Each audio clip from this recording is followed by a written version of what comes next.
Collecting items. So at this point, our Clink character can move around on screen, brilliant. But we wanted to be able to collect a couple of things as well. So first things first, I need to bring in, if I click on assets, import new asset, and I'm going to bring in a collectible item. So I've got an egg. Now, if I bring the egg up on the screen, it's a little bit big at this stage. If I click on game, you can see it's a bit bigger than the chicken. Wouldn't want to lay that egg. So I need to do a couple of things on this, and I can scale a little bit later. But for the time being, I am going to add a collider to it. And I'm not doing a box collider, I'm actually going to use something called a Polygon Collider. And if I zoom in on the egg, you'll see why I'm doing that. Because if I did a box collider, then it will just be a box around the shape of the egg, so like parts of it are not in contact. But with a Polygon Collider, I can grab these bits and I can drag them in and I can make them quite accurate. There are other colliders you can use which may be a little bit less effort in terms of work, but Polygon colliders can be very, very accurate. In fact, I'll probably end up doing that on Clink at some stage. Now, the one thing I need to point out is the Polygon collider, apart from adjusting the collider if you need to, like I've just done, you will need to make sure it is trigger selected. Otherwise, when we run into it with our Clink character, nothing's going to happen to it. So it's really important that you tick that as well. So in terms of our egg, there's only one other thing we need to do. We'll come to it in a moment, but we're actually going to look at Clink at this stage because we're going to add a script to Clink to say when we come in contact with these eggs, we want we want it to disappear, maybe make a noise. That probably in the next video, and we want like a count to go up by one, that type of thing, or maybe even a count to go down, as in we've got 20 eggs to collect, that type of thing. So on Clink, we are going to add a component called item collector. So this will be the name of our script. And just like in the last video, it will load up on here, item collector, and you'll see over on the right-hand side, once it's selected, there isn't much going on in that respect. So just double click item collector to open up Visual Studio, and then we can start doing our editing. So just like before, I'm going to get rid of the bits I don't need. I'm going to get rid of that bit. And I think in this case, I'm not going to need the update bit at all. So I'm just going to take that out at this stage. Right, so the code we're looking for is a little bit further down on this. Just got to find it now. Collecting items, there it is. We are going to be using all of these lines at some point, but just for the time being, I'm just going to use a couple of these lines just to get us started. I'm going to put a count in here of, now this is the keys, but obviously we got eggs, something which we're collecting. Now I'm going to set it at 0 because I want it to count up. So starting from 0 eggs, and every time we collect, when it goes up, +1. The example I'm going to show a little bit later is how to make it count down from a certain number. So if you might have a certain number of things to collect on a level before you can progress, that type of thing. I don't think I need to put anything in the start at this stage because the rest of the code you can see there is all to do with actually adding text and kind of showing on screen how many things you've collected or how many things you've got left to collect. But I will need to bring across this function here. Now, what this basically saying is if I come into contact with something called eggs, then that object will disappear. The egg count up here, so I need to change this so it says eggs, is going to go up by 1. At the moment it says down by 1, so we've got to change that to a plus sign. And for the time being, I'm actually going to comment that bit out because I will need that at some stage, but at this point I don't want it to be called at all. So if I press Control S and come back onto here, and hopefully there's no errors of our code. Now, what will happen is if I press play and walk towards the egg, you'd expect the egg to disappear. But the truth is, the egg itself doesn't have a tag on it to say it's called eggs. That's this red bit here. So I'm going to add a tag. And you can see there's some which are already on here. So I'm going to click on add tag, and I'm going to click on the plus sign and type in eggs and make sure it's got a capital E and it's got the S on the end, just so it matches that there. So it might be an idea to copy and paste there. Make sure there's no spaces on the end or anything like that as well. Great, that kind of kicked me off then because I was still there. So if I press save, it gets added to it. And if I click back on my egg, click on the tag, and eggs is now there to choose. Now, what I'm going to do, I'm going to click on Clink, or when I press play, you'll see over on the right-hand side where it says item collector, the eggs count is currently 0. So I can walk around as you would expect me to. When I walk into the egg, because it's got the tick on the is trigger bit, it should disappear. And the egg disappears off here as well. and the count goes up to 1. Brilliant. So that works. So like I said, we are going to add some sound to this probably in the next video. We are going to add some text in a moment, but I just want to kind of get a few eggs on screen. So I'm going to double click on main camera to zoom back out. And I'm going to copy and paste the egg. And I could do it in the hierarchy, which is this bit here, or on screen. So I'm going to copy that one, paste it there, paste another one, chuck it there, paste another one, chuck it there. And each of these 4 eggs all have the same property. So the is trigger selected, Polygon Collider. So if I click back on Clink, just to make sure this 100% works, when I walk into my first egg, that count over here should go up by 1, and then it goes up by 1 again. So it's on 2, 3, and 4. Brilliant. So now that works perfectly. But like I said, I want something on screen rather than on the inspector to say, this is how many eggs you've collected. So this is where I have to add in something called UI or user interface. And we will be going back to change code at some stage. But if I click on the plus sign, on the hierarchy, go down to UI, and I'm just going to use the legacy text. And you're probably thinking, where is that? And it does kind of this big massive thing appears here. It says text legacy.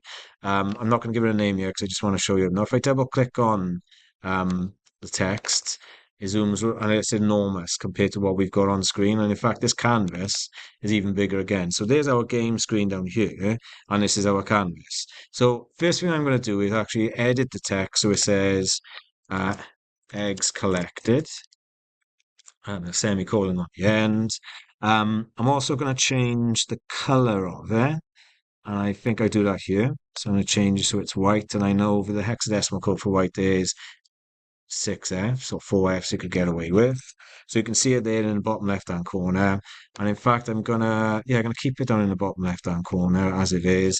But the one thing I want to point out, it's only size 14. So I could type in a number here, but what I like to do is grab font size and drag it left or right. And if you look on the actual main screen itself, you see that the font is getting bigger. But as I make it too big, it kind of disappears. So the way to make it so you can see it all, if you just change these two here to overflow, and overflow for the second one as well. And this time when I drag the font size out, doesn't matter how big it goes, it will show you how big it looks in screen. Because actually I want it to roughly be about that size there. Now you might be looking at this thinking, that is lovely, Rob, the fact that we can see this here, but we can't actually see what it looks like on screen. And see, I want that a little bit higher. So I drag that a little bit there. That's better. But it's a bit of a pain going back and forth. So on the canvas, what I suggest you do is, where's it to? Screen space in the canvas here, overlay, change it to camera. And then this bit here where it says render camera, just grab your camera and drag it over. And it means now every time we go to the main camera, we can actually see where the font is. So it just saves you not jumping back and forth all the time, that type of stuff. So one thing which really gets on my nerves, well, first of all, yeah, I forgot about that. I need to put eggs collected up there as well, so it's just easy to recognize over on the left-hand side. But one thing which really drives me nuts is default fonts. Now, there's nothing wrong with that font, but the fact is, it's a bit kind of, I want to do something a bit different. So when I click on font style, I think, great, I got, oh, loads of fonts to use. In fact, I haven't. So what I'm going to have to do is bring in my own font. I keep clicking on edit tonight. Why do I keep doing that? Import new assets. And I've got fonts somewhere. Just got to find them now in my Dropbox area. I've got fonts.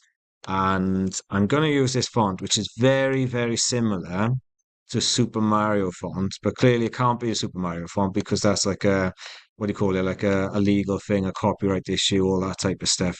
So it's something which is named very similar to Super Mario, but isn't quite Super Mario. So there's my font. And if I click back on X collected and I click on this now, I can use that font style. And if I click on game, you can see it looks like that. Now it's nice, but I actually want it to kind of stand out a little bit more. So one thing I like to do on these is actually come down to the add component part and I type in shadow and it adds a shadow to it. Now you can't really see anything at this stage because it's kind of pathetic, very, very small shadow on there. So I changed the opacity so it's not 50%. So again, you can see it's kind of coming on there a bit nicer. And I also adjust the size of the shadow so it stands out a little bit better on screen. There we are, perfect. I'm quite happy with that, actually, the way that looks. So next bit, I'm going to copy and paste this. So I'm going to duplicate it on the left-hand side. So press Control D, same as copy and paste in. And on the scene then, I'm actually going to drag this over because this is the one I've just copied. I'm going to type a 0 in there at this point. And in fact, I don't need to type a 0 at all, but I just want to see what it looks like on screen. Yeah, that's fine. And this is going to be our eggs collected count. So I'm actually going to rename it so it's a bit easier to see. So it just says eggs count. Right. Now, the reason why I'm doing that and giving them proper names and so on is because on our code, our item collector code, there were bits on here which we need to bring across. So I'm going to need to bring this line in at the top, and that's going to go just under this line at the top here. And basically, this is saying that we're going to use the user interface library to be able to use certain terms, which we're going to be bringing into this part now. And off here as well, I'm going to say, well, actually, public text. Just going to take that bit because I don't need the rest of that. And I'm going to drop that in under eggs. Doesn't matter which order they go in, but this is basically acknowledging what text box we are going to be editing to change so it says how many eggs we've collected. So let's call it eggs count, just like that with the semicolon on the end. And then, in fact, I'm going to change this down here so it says eggs count as well. And I got to change this bit so it says eggs. That's what we got at the top there. And if I take the comments out, and all I'm going to do is take this line and paste it into there. And I think that's all I need to do. So basically what it's saying is when we first start off, it's going to put the number 0 in there. So on the 0 I've currently got, in fact, I could get rid of that altogether. And if I just save my code, and what I should do is when we start, it puts the 0 in there. And every time we collect them, we know it goes up by 1, but actually now we want that text box to go up by 1 as well. So if I just make sure that this runs okay, and when I press play, oh no, it won't work actually. I've just realized what I haven't done. It's going to give us an error message because on our Clink, on the item collector, it doesn't actually know what what text box we're referring to. So what I need to do is grab across eggs count because that's the one where the numbers are going to go, drop it into there. And when I press play, this should start off as 0. So great, that works. And when every time I collect one of those eggs, it will go up by 1. So it goes up by 1. It basically mirrors what's on there then. As I'm collecting them, look, it goes up every single time. Now, if you wanted to do it so you were counting down, all you would do is change this to 20 or whatever it is you're going to be counting down from, and then just change that to a minus. If I save that and come back onto the game, I'm sorry it's taking so long to do all this, but I just need to make sure it's done properly for you guys. So the eggs are set to, oh no, it's set to 0 because it's 0 there. Let me change it on here actually. My bad. And this time now, when I collect an egg, should start off by saying eggs collected 20. Really, I need to rename that text box now, so it's like eggs remaining, something like that. But this time, it goes down by 1 instead of going up by 1. Right, next video, we're going to make a little jingle noise when we collect those eggs, and we're also going to have like a background music playing, and the video will not be as long as this one, I promise.